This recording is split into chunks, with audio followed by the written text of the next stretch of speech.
Supreme court के justice Mohammad Ali मजहर ने कहा है कि 26वीं तरमीम को पार्लियामेंट या सुप्रीम कोर्ट का फैसला ही खत्म कर सकता है। बेंच से इख्तियारात केस में जस्टिस मोहम्मद अली मजहर ने आईनी बेंच के फैसले से इत्तफाक करते हुए 20 सफ़ात पर मुश्तमिल नोट जारी कर दिया।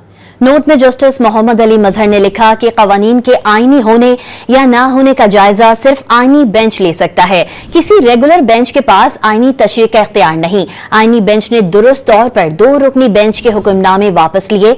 उन्होंने नोट में लिखा कि 26वीं तरमीम उस वक्त आइन का हिस्सा है। तरमीम में सब कुछ खुली किताब की तरह वाज़ेह है। हम इस तरमीम पर आंखें और कान बंद नहीं कर सकते।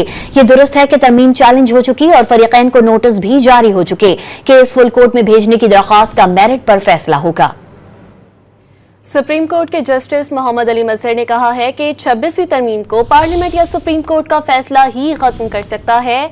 बेंच से इख्तियारात केस में जस्टिस मोहम्मद अली मजहर ने आईनी बेंच के फैसले से इत्तफाक करते हुए 20 सफ़ात पर मुश्तमिल नोट जारी कर दिया। नोट में जस्टिस मोहम्मद अली मजहर ने लिखा कि कवानीन के आईनी होने या ना होने का जायजा सिर्फ आईनी बेंच ले सकता है। किसी रेगुलर बेंच के पास आईनी तशरीह का इख्तियार नहीं। आईनी बेंच ने दुरुस्त तौर पर 2 रुकनी बेंच के हुक्मनामे वापस लिए। उन्होंने नोट में लिखा कि 26वीं तरमीम उस वक्त आइन का हिस्सा है। तरमीम में सब कुछ खुली किताब की तरह वाज़ेह है। हम इस तरमीम पर आंखें और कान बंद नहीं कर सकते।